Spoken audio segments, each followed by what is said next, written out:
बच्चों, welcome back to your channel जहाँ पे हम कंटिन्यू करेंगे प्यारा सा chapter that is natural resources and will going to start with the topic water pollution. ठीक है, that is the second type of pollution that we're going to start, and the first type of pollution, that is air pollution, we have completed so far. Okay, देखो water pollution से पढ़ने से पहले मैंने आपको water की composition बताई थी, वाटर की कॉन्स्टिट्यूशंस बताई थी. ठीक है, फिर मैंने आपको रेन वाटर हार्वेस्टिंग सिस्टम के बारे में पढ़ाया था. ठीक है, उससे पहले भी मैंने आपको बहुत सारी चीज़ें पढ़ा ली है. तो यस, मैंने आपको बहुत सारे चैप्टर कंप्लीट कराया है. ठीक है, और मैं चाहती हूँ कि आप इसे एनसीईआरटी से गो थ्रू जरूर करें. ठीक है, so today's topic is water pollution. Water pollution क्या होता है भाई? वाटर पॉल्यूशन, ठीक है, वो हम पढ़ेंगे. ठीक है, water pollution is nothing but it is the change in physical, chemical, biological properties of water due to human activities भी कह सकते हो. ठीक है, natural activities भी कह सकते हो. ठीक है, and it causes the threat to the aquatic life and humans also. ठीक है, बेसिकली वाटर पॉल्यूशन होता है जब पानी में उसके फिजिकल मतलब बाहरी तरीके से, आप जब उसे पानी को बाहर से देखते हो तो बाहर से दिखने में वो कैसा है. ठीक है, केमिकल मतलब उसका टेस्ट, ऑर्डर, स्मेल, ये सब. ठीक है, और बायोलॉजिकल मतलब जब उसे इनटेक कर रहे हो, बॉडी में ले रहे हो, ठीक है, तब वो किस तरीके से काम कर रहा है. ठीक है, किस तरीके से रिस्पॉन्स कर रहा है, किस तरीके से रोल प्ले कर रहा है. ठीक है, दैट इज, अगर उन तीनों में चेंज आ जाएगा that is known as water pollution. I repeat what I have explained you. Water pollution क्या होता है? जब पानी की फिजिकल, मान लो पानी दिखने में कैसा होता है? ब्लू कलर का. ठीक है, लेकिन अगर आपको वो ब्लैक कलर का दिखेगा, ग्रेइश कलर का दिखेगा, that means it is a harmful. ठीक है, तो यानी चेंज इन अपीयरेंस, दिखने में वो अलग दिख जाएगा तो भी क्या है? वाटर पॉल्यूशन है वो. ठीक है, सेकेंड इज केमिकल प्रॉपर्टी, यानी कि पानी एक्चुअल में आप पीते हो तो वो कैसा टेस्ट का होता है? फ्रेश होता है. ठीक है, ओडरलेस होता है. ठीक है, एक फीलिंग ऑफ टेस्टलेस होता है. ठीक है, अगर ऐसा है तो वो नेचुरल है. ठीक है, लेकिन अगर इन तीनों की प्रॉपर्टीज में फर्क आ जाएगा, ठीक है, टेस्टलेस नहीं होगा वो, ठीक है, कुछ खराब टेस्ट है, ठीक है, ऑर्डर अलग है, स्मेल अलग है, that means it is again a water pollution. ठीक है, बायोलॉजिकली आप नॉर्मल फ्रेश वाटर पीते हो तो आपको कोई बॉडी में प्रॉब्लम नहीं होती, लेकिन वहीं पे आप अगर खराब पानी पी लेते हो तो आपको बहुत सारे वाटर प्रोन डिजीजेज जैसे कॉलेरा, टाइफॉइड, जॉन्डिस जैसी प्रॉब्लम हो जाती हैं. ठीक है, तो अगर फिजिकल, केमिकल या बायोलॉजिकल प्रॉपर्टीज पानी की चेंज होंगी तो क्या होगा? इससे ह्यूमंस, वाइल्ड लाइफ स्पीसीज तो खराब होगी ही होगी. ठीक है, और एक्वेटिक लाइफ को भी ज़्यादा थ्रेट पहुंचेगा. क्यों? क्योंकि एक्वेटिक लाइफ का तो पानी ही क्या है?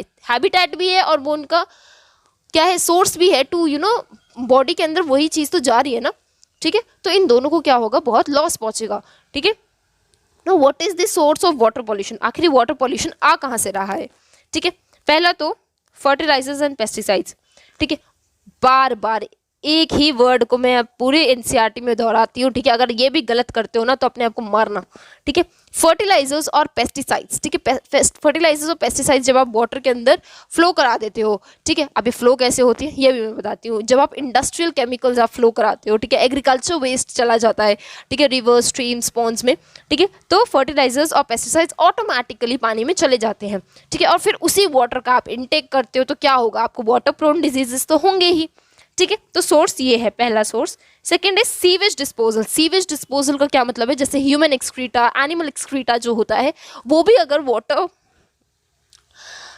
वाटर लाइंस में अगर चला जाएगा तो क्या होगा? वाटर की फिजिकल, केमिकल और बायोलॉजिकल प्रॉपर्टीज डिस्टर्ब होंगी.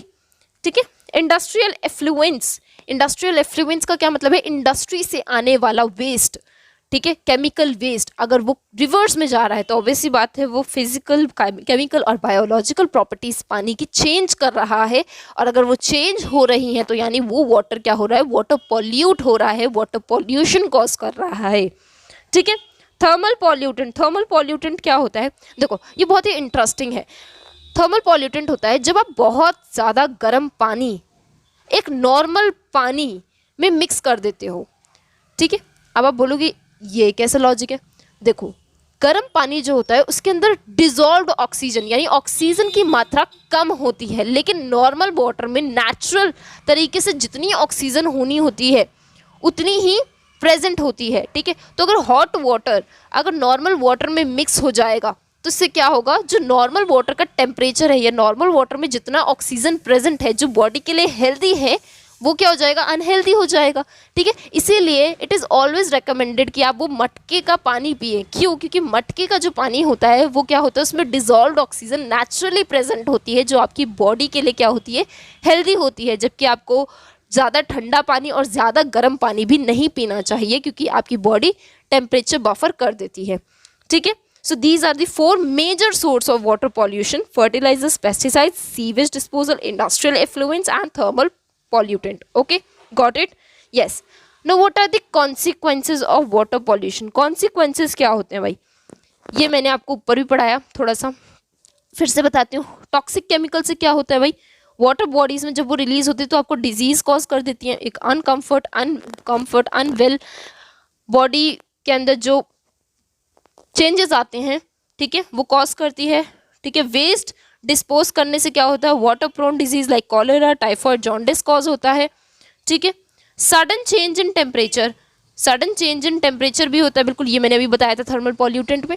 ठीक है, जब आप गर्म पानी को नॉर्मल पानी में मिक्स करते हो तो डिजॉल्व्ड ऑक्सीजन यानी ऑक्सीजन की मात्रा में चेंज आता है जो कि वाटर बॉडी के लिए अनहेल्दी होता है। ठीक है, फॉस्फेट्स और नाइट्रेट्स जो कि आपके फर्टिलाइजर्स और पेस्टिसाइड्स में प्रेजेंट होते हैं वो आपके एल्गल ब्लूम कॉज कर देते हैं। एल्गल ब्लूम पता है, देखो पानी के ऊपर एक ग्रीन कलर की लेयर आ जाती है। ठीक है, उसे हम कहते हैं एल्गल ब्लूम, जो कि काफ़ी ज़्यादा अनहेल्दी होती है पानी के लिए भी और जो उसे इनटेक तो नहीं करेगा। ठीक है, पानी के लिए क्यों, क्योंकि ऐसी वाटर बॉडी बहुत जल्दी ही ड्राई अप हो जाती हैं, खराब हो जाती हैं। ठीक है, toxic chemicals discharge as biocide toxics which is harmful for aquatic organism. Okay, पढ़ लिया आपने, 4 चीज़ें अभी तक पढ़ी। वाटर पॉल्यूशन क्या होता है, ठीक है, उसके क्या कॉजेज हैं, ठीक है, क्या कॉन्सिक्वेंसेज हैं, और अब हम पढ़ रहे हैं मेजर्स क्या होते हैं। ठीक है, क्या आप मेजर्स ले सकते हो। पहला है proper treatment of sewage before discharging into the water body, मतलब कि आप इंडस्ट्री से केमिकल वेस्ट तो निकलेगा ही निकलेगा। ठीक है, लेकिन उस केमिकल वेस्ट में से हार्मफुल केमिकल्स को आप निकाल दो और ऐसे केमिकल्स को आप रख सकते हो जो वाटर के लिए इतने हार्मफुल नहीं होते हैं। ठीक है, क्यों मैं ऐसा क्यों बोल रही हूँ, क्योंकि देखो इंडस्ट्री से आने वाले जितना वाटर पॉल्यूटेड होगा उसमें से सारा केमिकल निकल जाए 100%, ये तो पॉसिबल नहीं है ना।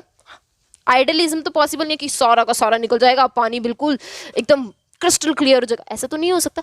लेकिन ये हो सकता है कि उसमें से 98% आप जितने जर्म्स, बैक्टीरिया और केमिकल्स हैं उसको आप निकाल लो। ठीक है, और बाकी वाटर को क्या कर दो, डिस्चार्ज कर दो। ठीक है, यानी प्रॉपर आप उसको क्या कर रहे हो, ट्रीटमेंट कर रहे हो। ठीक है, preventing toxic substances like radio active substances and throne into the water bodies. बिल्कुल वाटर बॉडीज में जल्दी से आप कोई रेडियो एक्टिव सब्सटेंसेज ना डालो, कोई टॉक्सिक सब्सटेंस ना डालो जिससे क्या हो, वाटर बॉडी खराब हो और वो ह्यूमंस और एक्वेटिक लाइफ के लिए थ्रेट पहुंचे। Got it. Less use to biocides, example fertilisers, pesticides, herbicides, weedicides, इन सबका कम से कम इस्तेमाल हो। अभी कम से कम इस्तेमाल करने का काम हमारा नहीं है, ये काम है एग्रीकल्चर कंपनी का। एग्रीकल्चर सेक्टर अगर इसे कम से कम यूज़ करेगी तभी चल के वाटर पॉल्यूशन कम होगा। ठीक है, dead animals and decaying plants should not be thrown in the water bodies. बिल्कुल वाटर बॉडीज के अंदर डेड चीज़ों को नहीं फेंकना है। क्यों नहीं फेंकना है, क्योंकि भाई जो डेड और डिके होती हैं उनके अंदर काफ़ी सारे फंगस, पेस्टिसाइड्स, पैरासाइट्स प्रेजेंट होते हैं जो वाटर बॉडी को ख़राब करते हैं। ठीक है, और वाटर बॉडी ख़राब हुई तो अल्टीमेटली आपको पता है क्या क्या चीज़ों पे फ़र्क पड़ेगा। Got it. So that's it for today and I hope that you have understood what I have taught you. Go through the NCERT and if you have any doubt you can ask me in the comment section बच्चों. Thank you so much.